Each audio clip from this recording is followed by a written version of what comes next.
लेकिन अगर हमारे हृदय में हमारी संतान है और हम उससे प्रेम करते हैं और किसी राजा का कोई संतान आ जाए तो भी हमको पहले कौन प्रिय है? पहले अपनी संतान प्रिय होगी। तो हृदय में जो विचार करते हैं वो बदलता नहीं, और मन में जो विचार करेंगे वह क्या होगा? वो बदल सकता है। तो विचार जो तुमने कुछ अपने हृदय में विचार किया है, अब यज्ञ कराया महाराज दशरथ ने, सारा खर्चा बर्चा किया महाराज दशरथ ने, और भगवान प्रकट होकर के कह रहे हैं कि हे वशिष्ठ, तुम्हारे हृदय में विचारा हुआ सारा काम आज सिद्ध हो जाए। तो यह क्यों? यह इसलिए कि महाराज दशरथ एक गृहस्थ व्यक्ति, उनको पुत्र की आवश्यकता है, उनको ऐसे पुत्र की आवश्यकता है जो उनका राज संभाल ले और बुढ़ापे में उनकी आंखों का तारा बन जाए। लेकिन गुरुदेव वशिष्ठ वो महर्षि हैं और उनको संपूर्ण समाज, सकल पृथ्वी की कामना है कि सारे लोग निरोगी रहे, सारे लोग स्वस्थ रहे, सारे लोग सुख समृद्धि रहे। आज अंग्रेजी में हम लोग कहते हैं वसुधैव कुटुंबकम, ग्लोबलाइजेशन। अंग्रेजी में हम लोग कहते हैं ग्लोबलाइजेशन। यूरोप का सामान इंडिया में, इंडिया का सामान अमेरिका में, इटली में, हर जगह बिकता है।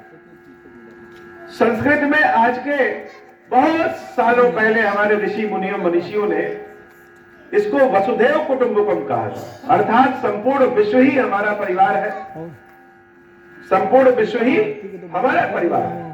पहले ग्राम समाज में जितने गांव होते थे सब अपना परिवार थे।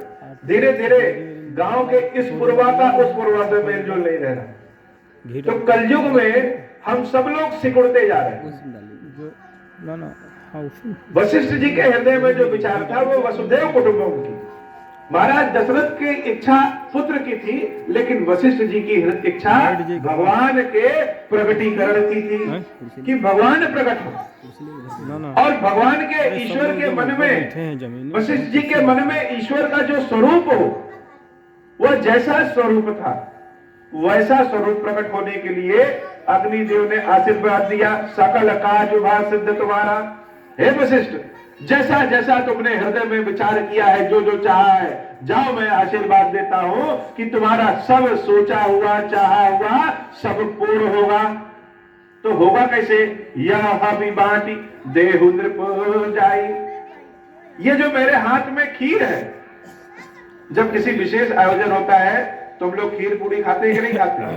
खीर एक विशेष व्यंजन, यह इस पृथ्वी का नहीं है, यह देवताओं का बनाया हुआ व्यंजन है जो कि हम लोगों ने बनाना सीख लिया।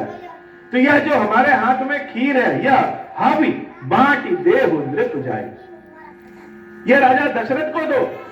और राजा दशरथ इसको जथा जोग जही भाग बनाई, जो उचित समझे, जिसको जितना देना चाहे उतना दे। तो पहला विचारा हुआ, पहली इच्छा वशिष्ठ जी के हृदय की पूरी होगी, लेकिन कामना जो दशरथ जी ने किया हुआ भी उनके अनुसार पूरा हो। महाराज दशरथ जी को अग्निदेव ने वह खीर दिया, सारे लोग देख रहे हैं, सबके लिए अनोखा है भगवान का यह स्वरूप, अग्निदेव का यह स्वरूप। सबको समझाया, सबने अपनी अपनी इच्छा प्रकट की। जो अग्निदेव प्रकट हुए, जो खीर लेकर के प्रकट हुए, उन्हीं का नाम खीरेश्वर महादेव है। जो आपके सामने है यही खीरेश्वर महादेव। खीर लेकर के जो ईश्वर है वह खीरेश्वर है। और इनका वर्णन पुराणों में भी है, मानस में भी है, श्रुतियों में भी है, बहुत जगह है। खीरेश्वर महादेव जब उस समय अग्निकुंड में प्रकट हुए तो बहुतों ने बहुत कुछ कामना किया। जैसे कोई एक बड़ा आदमी आ जाए, जिससे मिलने आया है, उसके साथ तो मिलेंगे, अगल बगल लोगों से भी मिल लेंगे और जान पहचान हो जाएगी। तो जितने लोग वहां थे, जिसने हाथ जोड़ा और हाथ जोड़ करके जो जो कामना की, सबकी कामना पूर्ण हुई, सिर्फ हाथ जोड़ने से।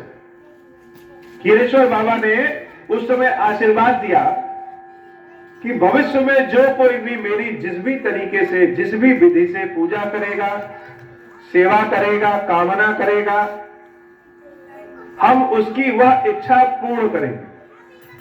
आज कलयुग में उसी क्षीरेश्वर महादेव जी की स्थापना हमारे हाथों से हुई। भगवान ने स्वप्न में दर्शन दिया और जैसे जैसे कहा वैसे वैसे उनके चुने गए स्थल पे चौपला के पास क्षीरेश्वर महादेव जी का मंदिर है, हाईवे के किनारे। उन्हीं की कथा हम आप लोगों को सुनाने आए, उन्हीं के आशीर्वाद से सुनाने आए। उन्होंने गांव के भलाई के लिए, लोगों की भलाई के लिए, शुभकामनाओं के लिए, क्योंकि आने वाला समय जान लीजिए बहुत बुरा होने वाला है। जब कृष्ण भगवान जन्म लेने वाले थे तो उन्होंने अपने सारे करीबी लोगों की पहले ही देखभाल की व्यवस्था कर दी थी।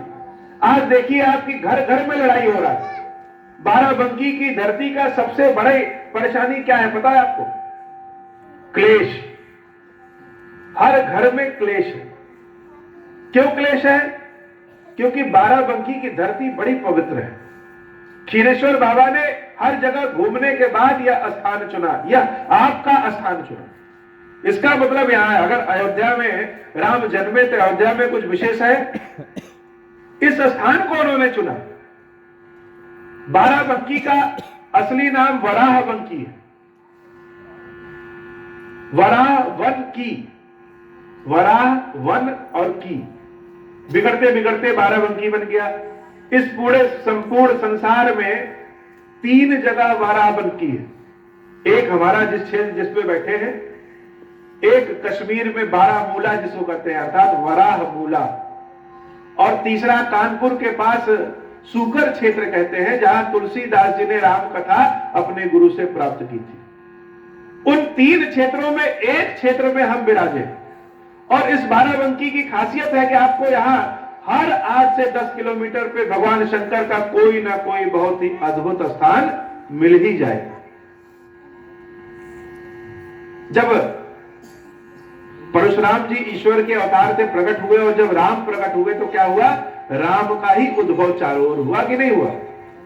सबका समय होता है। इस कलयुग में आने वाला समय क्षीरेश्वर महादेव का। उन्होंने जो समय आ रहा है कि भाई भाई में लड़ाई, पति पत्नी में विवाद, बच्चों में अशिक्षा, इन सबसे बचाने के लिए अपना नाम, अपनी सेवा पद्धति, पूजा पद्धति आपके पास भेजने के लिए हमको भेजा। तो क्षीरेश्वर महादेव ने कहा कि जो कोई जिस भी प्रकार से मेरी सेवा पूजा करेगा, चाहे मंत्र संस्कृत में आए या ना आए, पढ़े लिखे हो या अनपढ़ हो, महादेव जी के पास आप पहुंच जाइए। केवल महादेव जी आपके मन की इच्छा जान जाएंगे। और पहुंचिए कैसे? वैसे तो किसी भी रूप में पहुंच सकते हैं, लेकिन विशेष रूप से अगर पहुंचना है तो अपने घर से थोड़ी सी खीर बना करके उनके लिए ले जाइए।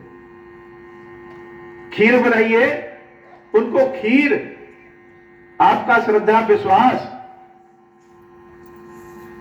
और राम नाम बहुत प्रिय।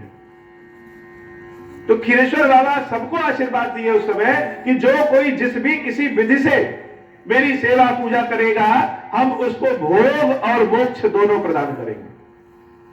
कृष्णा अवतार में जब पांडवों को 5 गांव मिले थे, पत्थर वाले गांव जिसको इंद्रप्रस्थ बनाया गया, बहुत भारी जंगल था।